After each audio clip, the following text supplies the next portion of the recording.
to the HealthyCare Podcast, where we literally bring the why back into healthcare. I'm your host, Catherine Okubo, and I'm recording this podcast directly from our studios inside MPB Health, your number one source for health sharing plans, an alternative to the traditional health insurance. And today we have a very special guest here with us.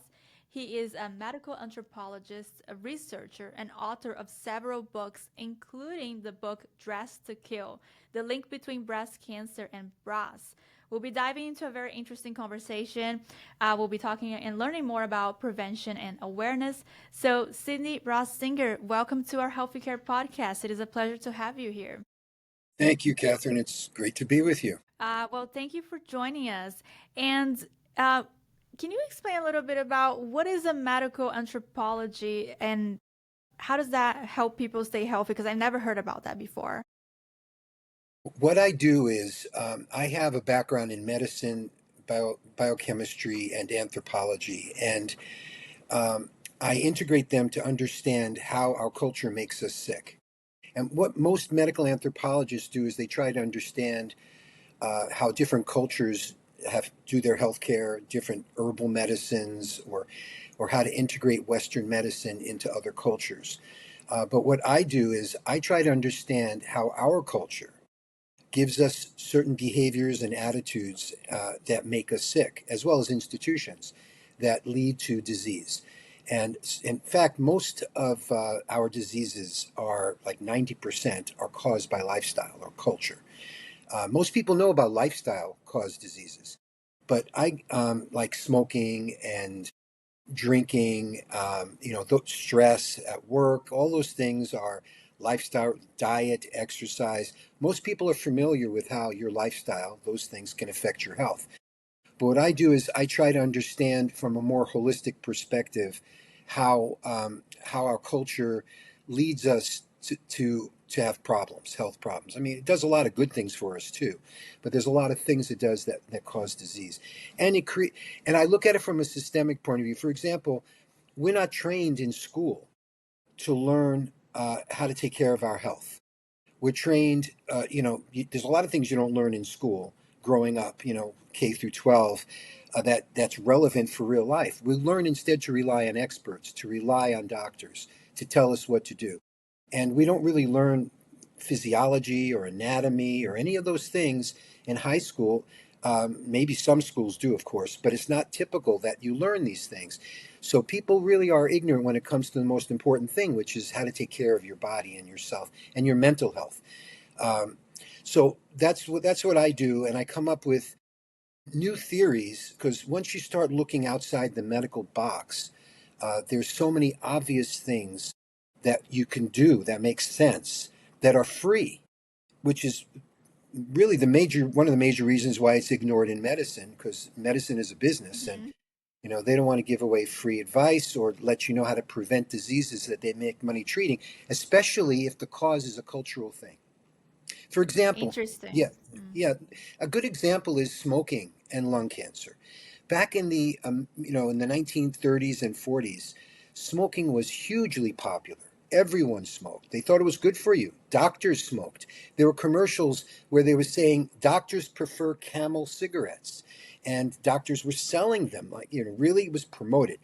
So when the first studies came out showing that cigarettes can cause lung cancer, it was extremely resisted because there's a huge tobacco industry. There was a cultural support for smoking. It was in all the movies. It was on all the billboards, in all the advertisements, smoking everywhere. So, people don't realize today what it was like before there was no smoking zones. It used to be even on airplanes you could smoke I everywhere. You could know. smoke. I remember my father told me that. That was even actually he told me that he was smoking when I was in the hospital being born. Well, you look at some of the old movies from the 50s and 60s, the doctors are smoking. Everyone was smoking. So when the studies came out saying this was bad, which seems to us now kind of obvious, you're putting smoke in your hmm lungs, it's obvious something's going to go wrong. And, lung cancer isn't such a strange thing to think could happen from that. But back in those times, it was resisted tremendously.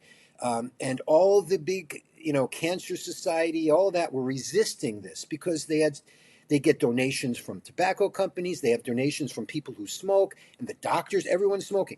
So our culture can set us up for a disease by giving us something to do that could really be harmful. But then it gets resisted to even deal with it because people are making money. They don't want to get sued, which tobacco did. Big tobacco got sued for hiding what nicotine was doing and the addictions they were causing and so forth.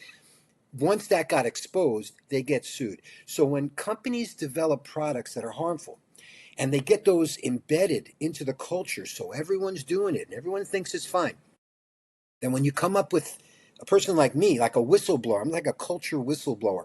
I come up with an idea that look what we're doing, look what we're doing. But then there are people making money who are afraid of getting sued. So they're going to fund studies that say that there aren't any problems with their products. The medical industry is going to be a little hesitant because they don't want to come out and say, oh, yeah, this is causing a problem, because they'll get sued by that industry. So everyone is worried about lawsuits. Everyone's being careful, except then the individual person who's doing these things they don't know what they're doing to themselves. They're suffering the consequences, and without really understanding the backstory of the industry behind it.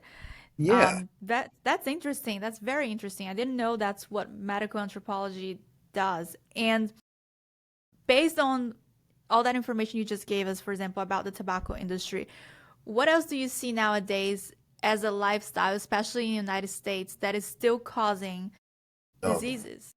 Oh, it's a lot of them. Well, I'm best known for the clothing issue. Now, that's something that medicine typically ignores, tight clothing. And I'll say that let me give you a theme for what I'm about to share with you today, because it's a really interesting oversight that medicine has. Their blind spot. Medicine is, and remember, I was trained in medicine and in biochemistry at Duke University in biochemistry and the University of Texas Medical Branch at Galveston in medicine. And so I understand the human body and I understand biochemistry, and medicine is focused on biochemistry because that's how you develop drugs. You try to find the chemistry of how the body works and find a way of interfering with that chemistry with the drug to make a change in the body. And that's what medicine focuses on. That's what medicine is. It's all about drugs, and drugs are about biochemistry. Mm-hmm. But our bodies are not just chemicals. We live in a context, in a world with an environment, with other people, and we have a physical reality that we have to deal with. So if you're, for example, wearing tight clothing, that tight clothing can interfere with circulation. If you wear anything tight, anything, socks, shoes, belts, suspenders, a bra, underwear, anything you wear that's tight, and you take it off and you see marks in your skin, it was interfering with circulation. The human body is soft on the outside. And the reason it's soft is it's expecting not to have anything hard pushing from the outside. We're made not to have hard things. Not like we have a shell like a crab or lobster. They have an exoskeleton. We don't. We have an inside skeleton. Well, when you wear tight clothing, what you're doing is you're compressing the body in ways that it was not meant to be done biologically because of our culture, because it likes to do that. And it's not just our culture. Lots of cultures alter the body with clothing. Yeah, But corsets. Yes, and that was killing, and tight shoes. Look at what that does to feet. Really?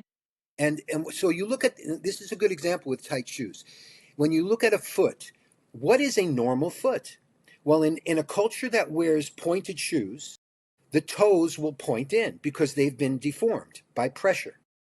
And they'll get fungus and nail ingrown toenails and hammer toe, and they'll throw off their posture, and it'll affect their ankles and their knees and their hips and the whole spine. And it's because of their feet being distorted by shoes and high heels and all of that. Not to mention, I'll get into the toxins in the clothing. That's another thing. These shoes are very toxic. When you smell the shoe, a new shoe, what you're smelling is all the chemicals that went into the manufacture of that shoe, which includes, depending on what it's made out of, tons of chemicals filled with toxins, okay? So you're putting your foot into this toxic case That's changing the shape. In China, for 1,000 years, they were binding feet of women, and it distorted their toes. They would even rot off. They'd be weird little Wow. feet that they couldn't walk in. You look up Chinese foot binding. That was until like a century ago. They were still doing it and disabling women, to keep them from. Well, obviously, it's a sexist thing, and to control women. And men would get erotic. They love unwrapping the binders around their feet and cleaning the feet for them. It was a real fetish thing. Well, any clothing that affects the way your body is shaped is going to affect circulation, and it's going to reduce circulation with pressure and compression. And the biggest problem is not just blood flow, it's also lymphatics. One of the big problems is lymphatics. Most people don't know what that is because medicine doesn't study it very much. It's still sort of a mystery. They just discovered the brain has lymphatics. So Really? they're still discovering lymphatics because they can't do much to them. They're tiny. So you can't surgically alter them, and you can't give a drug for them. So they ignore them. And they take out the lymph nodes, which are part of your lymphatic system. So let me explain the lymphatic system, and that'll explain why tight clothing is bad and why bras are causing breast cancer, okay? And many other problems. When you wear, the lymphatic system starts in your tissue spaces where fluid is bathing your cells. The fluid comes from your bloodstream under pressure, and it oozes out of the capillaries and bathes the cells. It delivers nutrients from the bloodstream, oxygen, sugars, whatever, protein, and then the cells let out their waste products, and in this fluid, and it takes up the nutrients, and then this fluid flushes the tissues through tiny tubes called lymphatic vessels. They're very easily compressed. They move passively. They have a very small pump they just discovered, but it's just discovered because it's so minor. But they move very passively. So as you breathe deeply, you help propel lymph through these lymphatic vessels. And these vessels drain the fluid from the tissues, including any bacteria you might have in there from an infection, and it goes to lymph nodes. And the lymph nodes are like bean-sized little organs that throughout your body in different places. For the chest and breast, it's mostly in the armpit, but there's ones in the sternum and ones below the diaphragm that drain the chest, but most of it goes to the armpit. And these lymph nodes have like a factory for white blood cells, and if they sense the fluid coming from the cells, from the tissue, and if they detect anything that requires an immune response, like if there's viruses there or bacteria or even cancer cells growing, cancer cells give off certain chemical markers that travel through this lymph fluid, through these lymphatic vessels to the lymph nodes. And these chemical markers tell the lymph nodes there's a cancer cell there. And then white blood cells get stimulated to fight whatever's there. Okay. So that's our immune system, is with the lymphatic system that drains the tissue spaces, flushes it clean, and is the circulatory pathway of the immune system because white blood cells travel through the lymphatics as well as I the had no bloodstream. I had no idea about that because I heard about the lymphatic nodes because of the lymphatic massage, which is, for weight loss and Lymphedema. contouring. So I know about that because that's very popular in Brazil too, but I had no idea that they are connected to our immune system, like in that sense. Critically, they make the white blood cells. I mean, it's all about that, and they travel through the tissue spaces through the lymphatics. And when your pus drains out of a wound, it goes through the lymphatics to the lymph nodes, and then eventually it goes through those. The lymph nodes are like filters that detects, and when it gets through that filter, it then eventually gets back into your bloodstream. So your blood, you have two circulatory pathways. One is the blood that goes from arteries to capillaries to veins back to the heart, and the other is the lymphatics, which starts in the tissue spaces, goes through lymph nodes, and then back into the bloodstream up in your chest here. So there are two systems, and the lymphatic one is essential for taking fluid out of your body. If you block the lymphatics, which happens like with a scar from surgery even, or from tight clothing, you end up compressing these tiny vessels and the fluid can't go. And the way it goes one way, and there's an interesting way it travels, there are valves, one-way valves, inside these tiny vessels, lymphatic vessels. And that keeps, so as you move, it squishes the fluid from one segment to the next, and it can't go back because it's a one-way valve. So it keeps it going in one direction. And if you compress, though, with any pressure on those lymphatic vessels, the fluid can't get past. And ultimately, what would happen is it would back up in the tissue and you get lymphedema. And women who had breast cancer, for example, and get their lymph nodes removed because they might have some cancer cells in them, because cancer cells travel through the lymphatics as well. So all the tissue is cleansing through the lymphatics. So if they see a cancer, and this is controversial because it's taking out your immune system, but they take out the lymph nodes. Then some people will get swollen arms and swollen chest because the arm also drains to these lymph nodes in the armpit. And you'll get lymphedema from the surgery of removing lymph nodes. Also, they've studied you get skin cancer if you cut the skin surgically. You have a scar, that interferes with the lymphatics going past the scar. So the lymphatics are always traveling back to the heart. That's why lymph massage is gently moving like this. Just keep it going towards the heart. That's lymphatic type massage. And so you don't want anything interfering with that flow. Now, the things that can interfere with it internally could be like a growth or tight muscles, things like that. But most commonly, tight clothing. Now, if you have any elastic, it's holding on by constriction.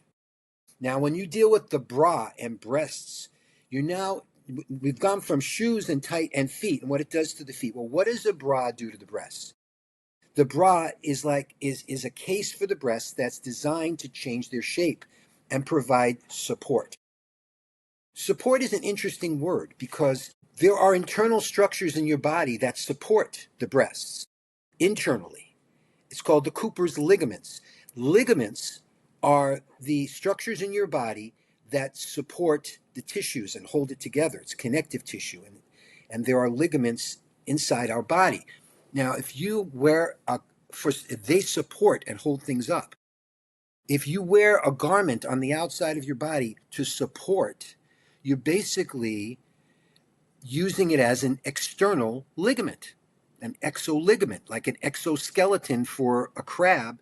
We're using exoligaments on the outsides of our bodies to support things. Well, that does several things.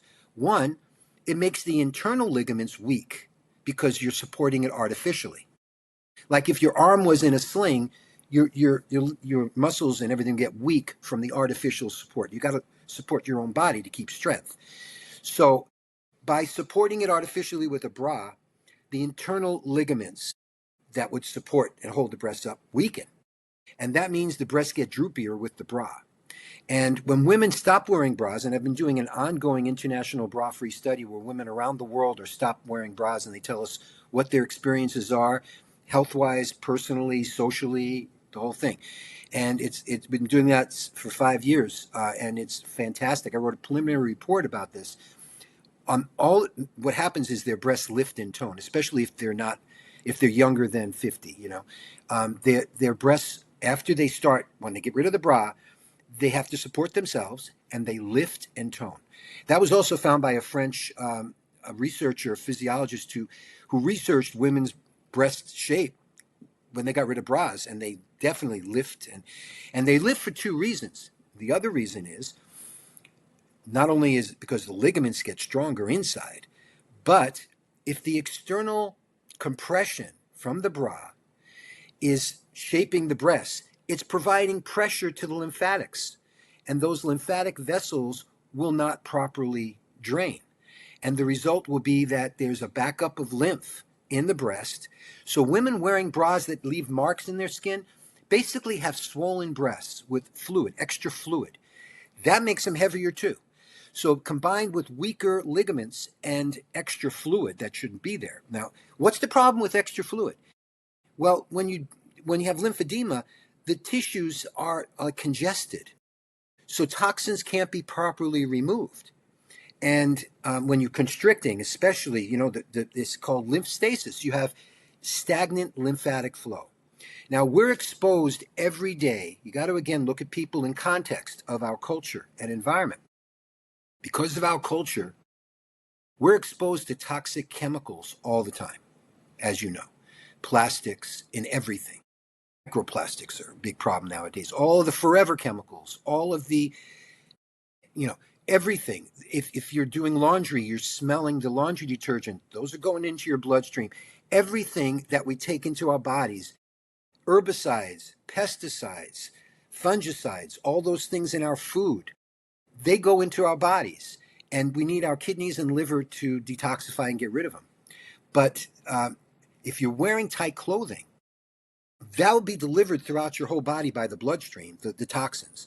But the clothing is preventing the lymphatics from flushing it out of whatever part of the body is constricted. So if your breasts are constricted with a bra that goes from around here, under here, and it's like this. So it's actually holding the breast away from the armpit where it's supposed to drain. And when a woman's wearing a bra and she lifts her arm, she makes it much tighter here. It always gets very tight because she's increasing, if you look at the dynamics of that. And there's if there's an underwire or not, there's pressure. And anything that pushes the breasts, changes the shape, has to apply pressure. Pressure will cut down on these almost zero pressure lymphatics. So that's causing fluid to build up, toxins to build up. And some of these toxins can cause cancer. If you're taking drugs, medication, it's coursing throughout your body. It's going to be concentrating in parts of your body that you're constricting.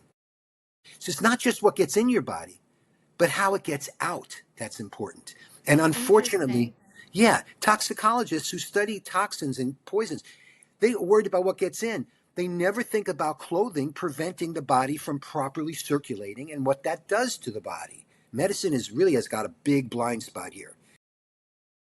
Because of all this, we did a big study on this. We did the world's first study, even though in the 1930s they knew about bras causing breast cancer. Dr. Mayo, who started the Mayo Clinic, commented on that. It's on my website. He had an article where he said women in cultures where they don't wear bras have lower breast cancer rates, where they don't constrict and irritate the breasts. It's been known. And in the 1920s, women wore the flapper look, was very boyish. They wanted small breasts and bobbed haircuts, and they did the flapper look. I don't know if you're familiar with that in America, but it was the 1920s, roaring 20s style. Right. They didn't want big breasts. They wanted little breasts. So they wore really tight bras, like binders, which, by the way, a lot of trans men would do, or women who want to bind their breasts to not accentuate their breasts. It causes a huge amount of problems. It's been studied. Anyway, the bras that came out to lift and separate were trying to compensate for the bras that were binding and causing cancer. And there were patents in the 1950s. This is in my book, Dress to Kill. There were patents in the 1940s and 50s for new bras that were supposed to not cause cancer because they knew that they were doing that. Then with all the underwires coming out, the bra industry was worried about this because when they design bras, they have to consider these types of issues. And they've been ignoring it because it's men designing these and they don't care about comfort. It's about appearance. Because there's no reason for a bra. It's purely a cultural fetish. And there's no need to hold up breasts, even big breasts. Women were not designed with a flaw that needs lingerie. That's ridiculous. Our culture sold corsets that way. I mean, not just our culture. When corsets were around, people were told you need a corset. You can't, or your abdomen will get weak. Well, what happened? You wear a corset, your abdomen became weak because it relied on the corset, and it constricted women to the point that they would have internal injury, and they even tried getting pregnant with these things on. And it was just destroying these people. And there were clothing reformers that were saying get rid of them, but how do you get rid of something that's so embedded in the culture? That's why what I do is so difficult. It's much easier to say to you, exercise more. But it's another thing to say, your bra could be killing you, okay? Because now you have to look at, what do I wear in culture what expects a bra? How do I deal with this in a real sense? Can I believe him? What does the medical industry say about it? Medicine has a problem with this because it revolutionizes their field, just like they had a problem with tobacco. If you were doing lung cancer research a century ago, and you ignored smoking, which they did, because they didn't think it was relevant, then really? What value is that research, right? As soon as they came up with the smoking connection, the old researchers who were the experts in the field, they would say, No, smoking isn't important, because if they admitted it, their whole study is flawed now. So that's the same thing that's happening now. And in some countries, they're now considering bras in their breast cancer research. In Iran, for example, they accept bras causing breast cancer, and they are actually, when they do breast cancer research, like you'd ask about family history of somebody that you're researching, you'd also want, if they had a family history of breast cancer, they want to know, what's your bra usage? Do you sleep in a bra? Because that's the worst. And, they want to know, that's an important issue now. In America, they're still ignoring it because it's they're not just ignoring it, they're attacking it, which is really sad, because like the American Cancer Society should be calling for more research here, but instead they're saying this makes no sense, ignore it. And then they sell mastectomy bras. After you have your breast removed, they'll sell you implants and a bra, So they're part of the culture. Their whole goal is to make cancer easier for people and not so stigmatic, so you can look normal again and wear a bra like other women. The thing is, the bra is causing these problems. And for these organizations, Brett, I have to tell you this, because if people look this up, they're going to see misinformation from mainstream medical organizations saying that this doesn't make any sense and there are no studies that support this. And then they'll refer to one study that they did that was a biased study in Fred Hutchinson in Cancer Research Center in Washington State. They paid for a study was done to try to disprove this. And I can go into the details of why that was a bias. They didn't even have any bra-free women, so there was no control group. And it was only older women over 55. And they were lifetime bra users. And their study was extremely flawed. There was one study, but that because of the politics of this, because there's multiple billions in selling bras and in detecting and treating breast cancer, that you have a huge industry, Breast Cancer Inc. And that industry does not want women to think that they can just get rid of their bra and they're going to feel so much better and they don't have to get mammograms and go through the whole medical routine. So it's sort of not something that they like to focus on. And the fortunate thing is, new studies are coming out around the world supporting the bra and breast cancer link. I did the first back in 1995. It was published in my book, Dressed to Kill. It was ignored by everybody. I told women's groups about it. I told cancer groups. Tight garment interfering with lymphatics. We did our study on 5,000 women across the U.S. Half of them had breast cancer. And we asked about their past bra wearing. And we found that at their habits and attitudes from before they had cancer. And it was incredible. If bra-free women, we found, have about the same rate of breast cancer as men. Okay, men can get breast cancer too. Bras aren't the only cause. They can. Oh yeah, men get 1% rate. 1 man for 100 women. That's how low the rate is for men. But men can get breast cancer. Wow. And breast cancer could be caused by mutations in genes. The genetics is about 5 to 10% could be explained by genetics. But over 70% of breast cancer cases, medicine will currently say they don't know what's causing it. And they don't want to look at bras. And the reason they don't want to, and I was told I talked to them, I've been doing this for 30 years, okay, since 1995. Since I came out with this, it stayed alive despite industry. I mean, the bra industry wanted to sue my publisher when he announced the book, the Intimate Apparel Council, which is a trade association for the bra industry in New York. They threatened him with a lawsuit. They lied that he didn't go to medical school, and they were like desperate. Then they didn't sue. We came out with the book, and my publisher. And then the medical industry was like, they had to come up with denials. I mean, it was very important, because how is a doctor going to explain to you, after all these years of not mentioning your bra, that it could be your bra? They don't want to fight fashion. They don't want to tell women not to wear bras because it's uncomfortable. It's an uncomfortable subject for everyone. And doctors aren't there to change the culture. They're there to treat the problems. You can go out there and do your thing. And so they haven't been very successful with breast cancer because they're ignoring the bra. And they haven't made much success at all on breast cancer. It's still a big problem. I have another question, though.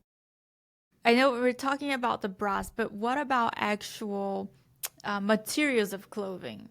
Yes, that's important. Can that also cause, and what are the materials that would be, I guess, the most safe to wear, especially nowadays? Yeah, that's a very good question.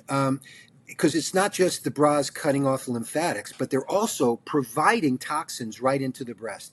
If you're wearing a bra that's polyester, it has the same plastic in it that is in a plastic drinking bottle. In fact, they make bras from that plastic. It's recycled. They're the same chemical, just Wow. woven differently. It's amazing.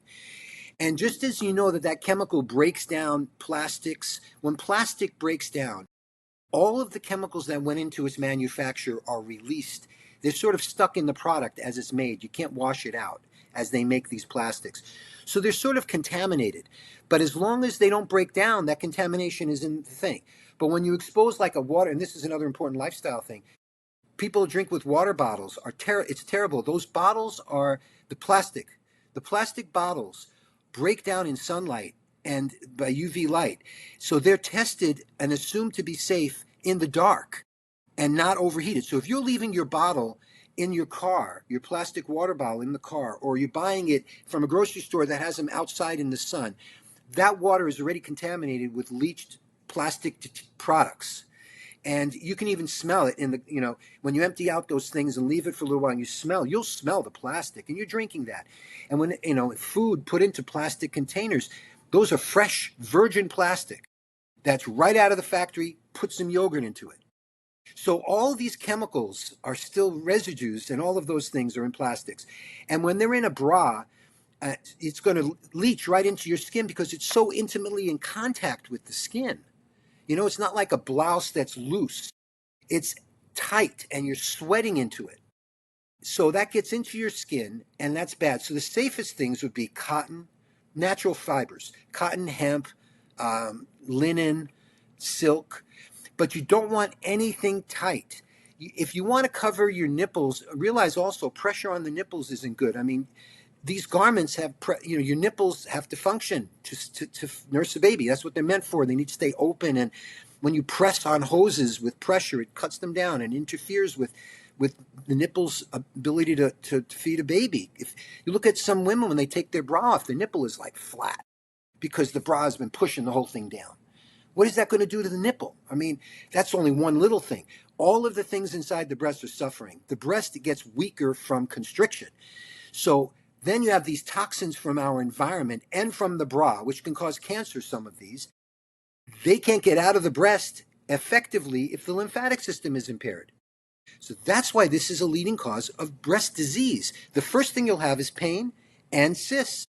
Maybe not, you might not have those, you might not be sensitive to those, but eventually over toxification, you'll get cancer. So, but most women suffer from their bra. Cancer is a small percent of what's suffering from bras. Most women, over 80% to 90%, depending on the study, are wearing them too tight, period. Period. I mean, even by the bra designers' estimates, they're just wearing them too tight. And even if you don't wear them tight, I don't know how you can't wear a tight push-up bra. They're meant to be tight. They're meant to squeeze them, to create cleavage. Anything that creates cleavage is doing it with compression. So it's going to cut down on your circulation. So you don't want to do any of that. You just want to have natural breasts the way nature intended. To tell you, you don't have to listen to me. What you really should do for yourself, because this is a controversy given the fact that we have a culture that wears them and sells them and has medicine that's ignored it.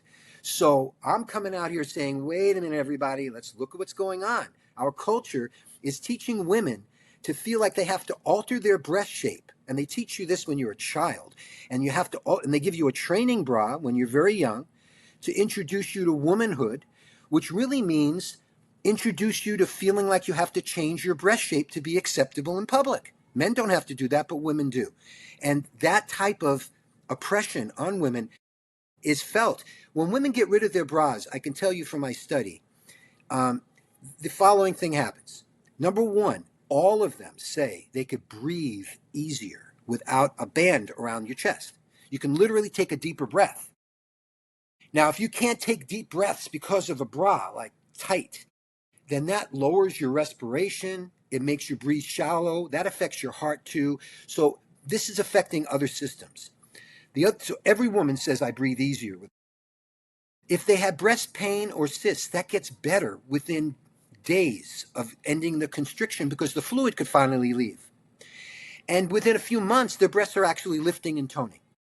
They also say that their menstruation changes, their cycle changes, there's studies have shown that when you wear a tight bra or tight pants, it interferes with digestion, with menstruation, with body temperature. Like your whole nervous system gets affected by being constricted. Your whole body knows it's being constricted. But because we're human and we're part of a culture, and our culture tells us this is good, this is what I need to do, women feel that they have to suppress their feelings, do what's right by the culture standards, and wear a bra, wear high-heeled shoes, wear a girdle if necessary, or a corset, and do all the other body-altering things. Implant this, Botox that, change your body. Now, Yes, what is that's that? the culture right now. Right. That's for sure. That's why this is called culture-caused disease. That's why I started an institute for the study of culturogenic disease. That means generated by the culture. And culture is this is why it's deeper than just saying, hey, change your lifestyle, exercise more. No, we're talking about things that are embedded in the way we do things wrong, that we are trained to think is right, or we are just oblivious to it and we don't even think about it. It's just so normal. And talking about that, being oblivious and not thinking about stuff, I wanted to ask you also about the way we sleep. Yes. The way that we sleep, does that can cause any diseases, migraines, sleep Yes. apnea? Yes. Is there any correlation to it? Oh, this is another big one. And again, okay, as I said, there's going to be a theme here. The bra issue is a mechanical issue, not a biochemical issue. It's mechanical. Doctors are doctors of medicine, which is drugs, not doctors of mechanics. They're not biomechanics, although biomechanics are doing more medical research. They're actually studying bras and their effect on tissue, and they're studying the lymphatics and better now. Nowadays, they have better tools. But this issue of sleep position is a very interesting and important one. I'll tell you a story about how I even discovered this. I was sleeping flat on a floor in a new house that I just moved into. It didn't have the bed yet. And I got I got up, and like many people happens sometimes, you get up too fast in the middle of the night and you sort of feel a little lightheaded. Has it ever happened to you? No. No. It's a very common thing that is called orthostatic hypotension. It's that when you get up quickly, the blood doesn't get to your head fast enough because when you're lying down, your blood pressure goes down because you're lying horizontally. And the heart is pumping into your head when you're flat. And if it's pumping too hard, it can blow a blood vessel and give you a stroke. So what it does is the whole body knows this, and it gives feedback to the heart. It slows its beat and it lowers the pressure. So at nighttime, your blood pressure is lower when you're lying down. You suddenly get up. What happens? Now your heart is here and your head is up here. There's gravity pulling blood down from your head and resisting the pumping up to your head. So blood drains from your head if you get up too quickly. And the heart has to pump faster now to get it back up there. And it could take a second or two, and that makes you feel a little lightheaded upon getting up. So I'm sure some of the people listening to this will relate to this. But so I experienced that getting up, and I started to realize, wow, there's different pressure relationship between the heart and the head, whether you're lying or standing. Well, there are a lot of problems associated with too much head pressure. Now, if you're lying down, you're going to get head pressure. If you go like upside down, you're going to get lots of head pressure. In fact, you can kill somebody doing that to them if you hold them upside down for like 12 to 24 hours because the blood is just pumping in and gravity is pulling it down and resisting drainage. The only way it's draining is from pumping it through the brain and making it come back through that pump pressure. You know what I'm saying? You have to force it through. Very difficult. So when people lie down, they're pressurizing their heads. Now, I then tested. I thought that might be causing some problems, and specifically migraines, because when you have migraines, and I did a migraine relief project where I had volunteers raise the head of their bed so that they were if the rest of the body could be flat, but from the waist up, it was an incline. Or you can do a full incline, but I just had them raise the bed by putting a wedge or making a wedge for their from the waist up. elevated. And then I wanted to see what effect that had on their migraines. And these were lifetime migraine sufferers. And the amazing thing was about 70% of them stopped having migraines within like the next night. It's crazy. And that was the only change they did. That was the only change they did after decades of being migraineurs, chronic migraine sufferers. And I'll tell you why I believe that happens. Migraines are actually not a problem.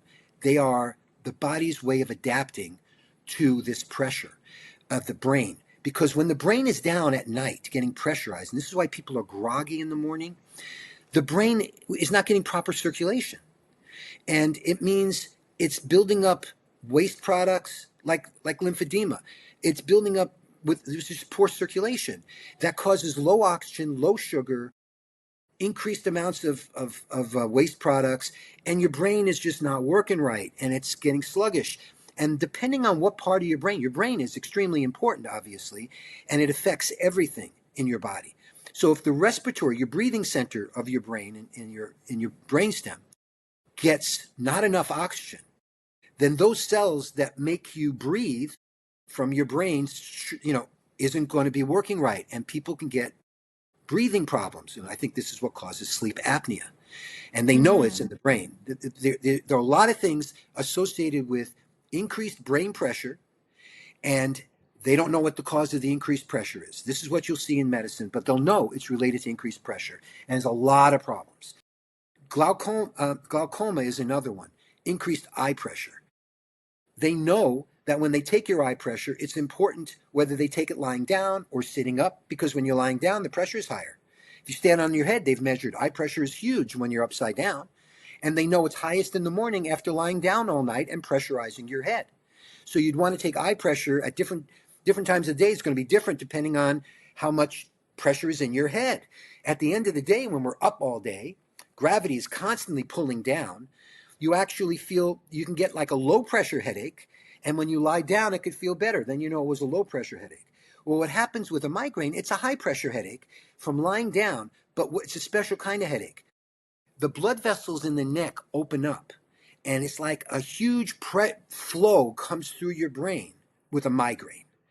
So it's happening when you're lying down. And the only way to get fresh blood into the brain when you're lying down is you open up the blood vessels so that the pump of the heart can push all the blood through better, because gravity isn't assisting anything. It's not helping it come down. You got to push it all through. So essentially a migraine is a brain flush of blood to get fresh blood into a brain that's suffering from being down. And they know that people who have migraines actually have fewer other brain problems associated with brain pressure, because the migraine is a defense mechanism.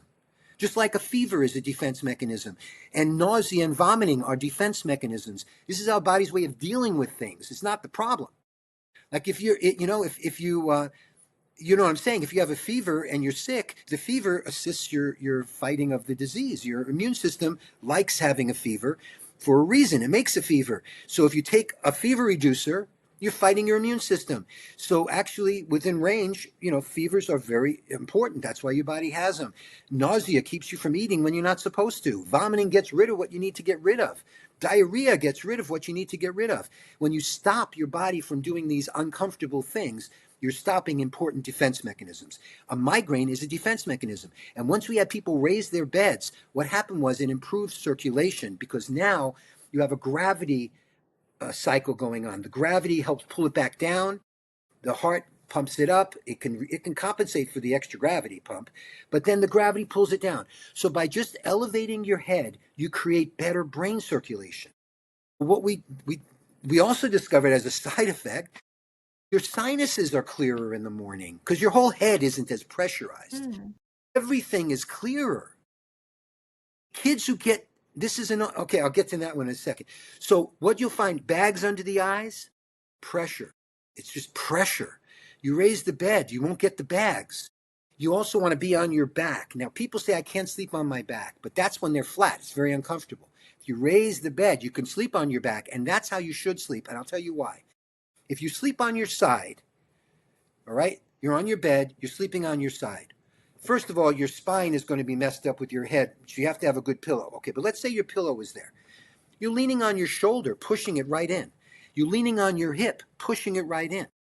So you're getting compression injuries. And people who get hip arthritis later in life are probably been sleeping on that hip. Year after year, 8 hours a day, every day of your life, chronically, a third of your life is in bed, leaning on one thing or another, and gravity is just pulling it. And you got to have gravity affecting your body. So what's the best position? Well, if you're on your sides, as I say, you got to deal with this distance between your head and your shoulder that you need a pillow for on your side, and you're compressing. Also, your internal organs are leaning. And where do you put your arms? So if you're a right side sleeper, and I don't think studies have been done on this, I'd love to do them, but nobody else is thinking like this. If you're lying on your right side, that's where your appendix is, right down here. And if you put your arm here and you're leaning on it, your whole stomach and guts and everything are going to lean on that internally. Your whole body leans. Well, it's going to lean on your appendix. Could that increase appendicitis incidence because we're affecting the appendix? If you lean on now they already know, doctors know, that you give a wedge to elevate people.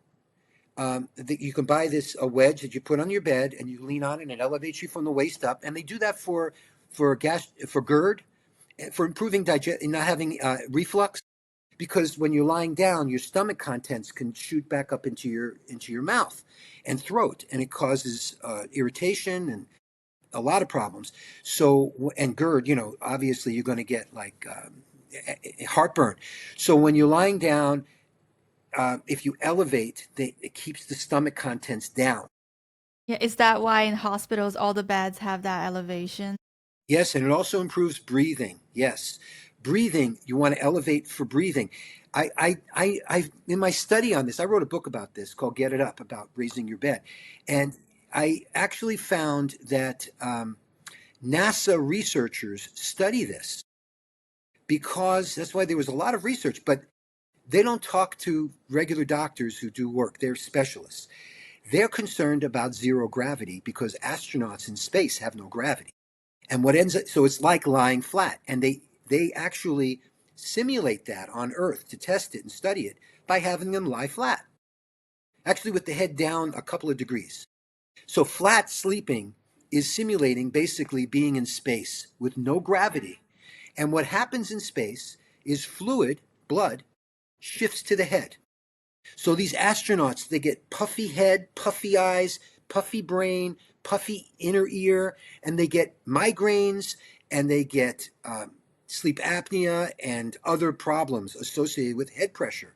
That's one of the biggest problems with space travel, is dealing with zero gravity, because our bodies were made in a gravity field. And you go into no gravity, and suddenly circulation is thrown off. So another thing I want to say for parents, when you put your little kids, especially infants, but how you place them, they can't change. You're going to set your child up for their sleep for the rest of their lives, and the shape of their head will change. You're going to find this interesting too.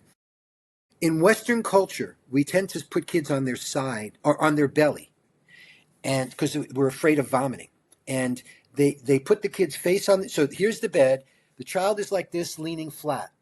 First of all, as soon as you turn the head, these muscles compress the blood vessels draining the head and increases brain pressure. And they know that this can cause sudden infant death. And the advice for sudden infant death is to put babies on their back. I would add elevate to improve the circulation.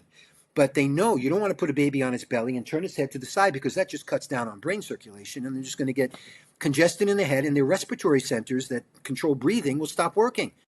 There's sudden death from those things. Sleep apnea is caused by that. And they know that. They know it's a brain thing with sleep apnea. Medicine hasn't connected it to the lifestyle of sleep position. That's what I'm doing. But they know what I'm telling. The fact of higher pressure has been measured. These things have been measured, but they just haven't connected it to the lifestyle cultural thing that I'm doing. And so a kid, if you lean him on his ear, the head shape is going to change, by the way. In Western culture, we get more narrow heads because we sleep on our sides more. In Eastern cultures, they sleep on their back more, and their heads are rounder and flatter on the back of the head. On our culture, it's on the sides, because of years and years of compression, your skull changes shape. And they know this too. And so the shape of your teeth, your mouth, if you need dentures, or if you need braces or all that, your child will be affected if you put them on their side. They're going to be pushing in. And what happens to your nose over the years of doing this, your nose will end up going to the side. Your whole face will show that pressure after years and decades of leaning on it. So I could look at a person's face and look at their nose and often tell how they sleep. If you sleep on your back, your ears are going to be further out. If you sleep on your side, they're going to be pressed against your head. I mean, so this is the significance of, nobody thinks about how your body's shape. You know, it makes me wonder what happens I don't have any evidence on any of this, but if you change the shape of a skull by compressing it, and you know, there's a tribe in Africa that makes a cone-shaped skull by wrapping it. They wrap the head to make it point. I mean, you could do all sorts of things to bones. If you do, what happens to the brain inside? That's pushing now against the skull in ways that parts of the brain, you see what I'm saying? This is how culture can make us sick. A simple cultural thing of how do you sleep? So our beds, adjustable, it's interesting. It's such an embedded thing in our culture to sleep on the side that even when you're looking at, or flat, when you look at an adjustable bed commercial, and some adjustable bed companies actually use my book as evidence for the benefits of adjustable beds. But they, when you sleep, when they then sell their beds, they show it with somebody's sitting up to read and watch TV and it's elevated. But then when they go to sleep, the bed is flat and they're on their sides. It's like this cultural thing in the United States. You got to sleep flat on your side. And it's just really the worst thing. So belly sleeping is the worst. Side sleeping is going to mess up your shoulders and hips and neck. And, you know, it's not comfortable. You need to sleep elevated. And if you're elevated on your side, it's better than not being on your side. Now, how high should you elevate? You can practice this yourself. You could start off with like 5 inches at the head of the bed and make a little bit of an incline plane. The only thing is, if you're always on an incline, your feet will get puffy over time, especially if you're an older person. So you might want your feet up and your head up like it would be in a recliner or in an adjustable bed where you can put your head and elevate the legs. So your legs because all day they get pressure from standing. They need to release that. And all day the brain loses pressure. It needs to get it. But you need to have gravity to assist with circulation. That's something people can try. Yeah, and it's definitely crazy to think about how we don't pay attention about those little habits and how much it can impact our lives and even our appearance too. Very, very interesting. It goes from sleep. I can segue from sleep because what are you sleeping in? What do the sheets smell like? What are you breathing all this time in your life when you're wearing detergent, perfumes that are in your nose 24/7? You know, what does that do to us?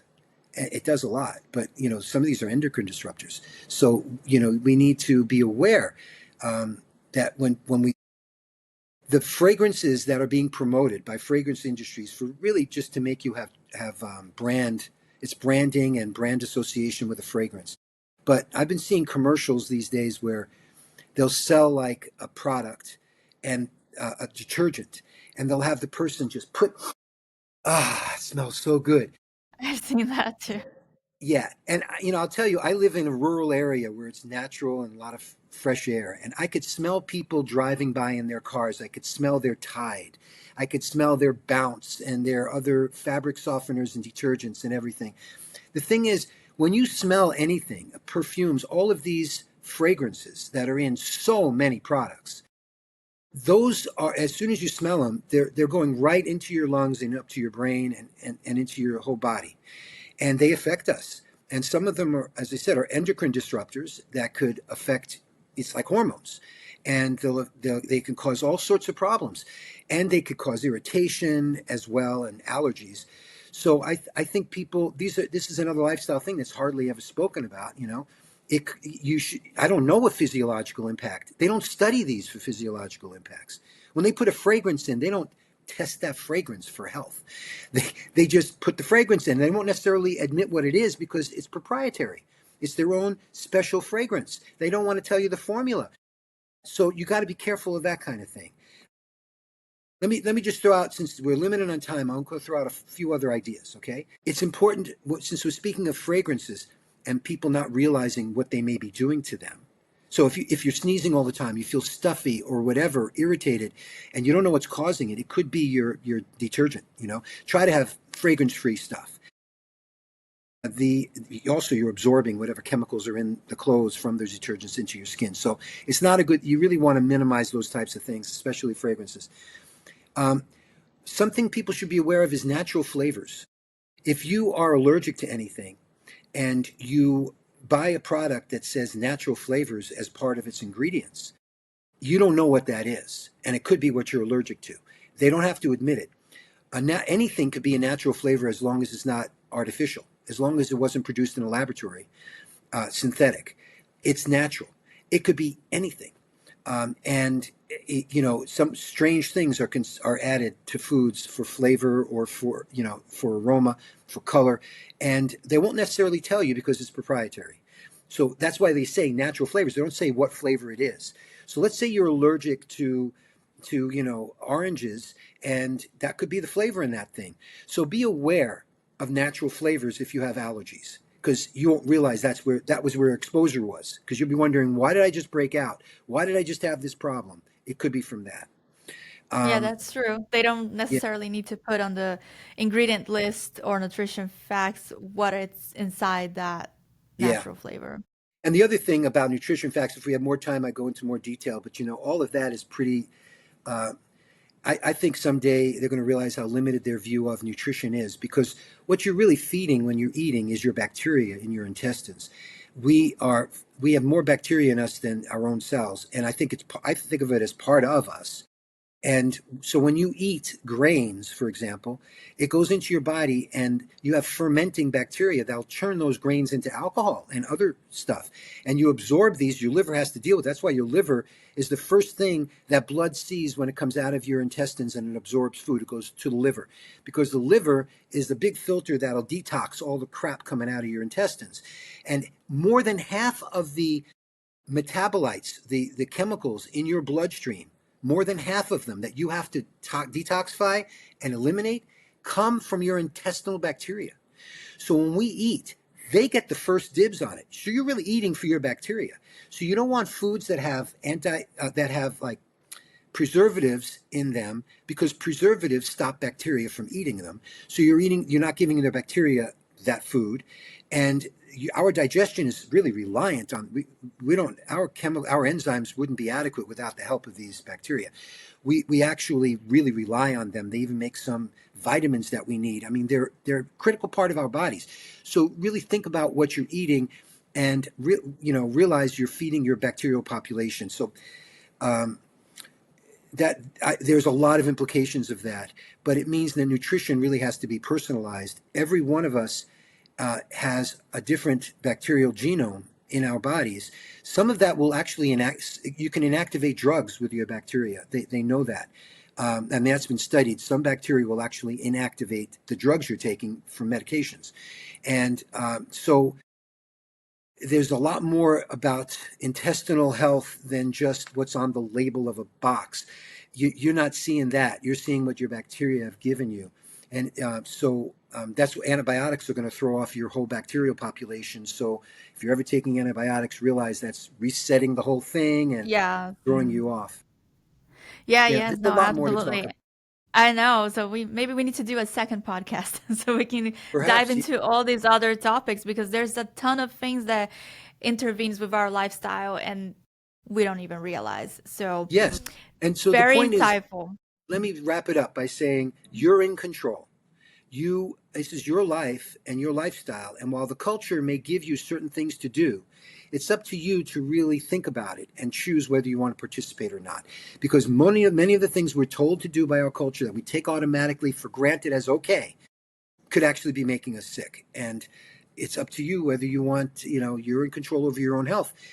Don't expect doctors to tell you these things either, because these will keep you from going to doctors. So I'm a big believer in self-care and in educate yourself as much as you can and feel your body. Be in touch with your body so you gives you feedback, and trust it, because it's been going around for millions of years. Our bodies know what they're doing. You have to have Yeah, and you're the only one inside your body. You're the only one that knows what's best for it. I agree with it. Well, thank you so much, Sydney Ross Singer. This was very eye-opening. Um, how can people find out more about you, where they can find you online? I have a Substack newsletter called theculturedoctor.substack.com.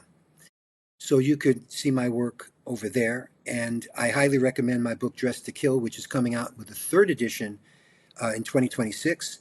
And with new studies, and it just lays this out. Um, so I suggest you do that.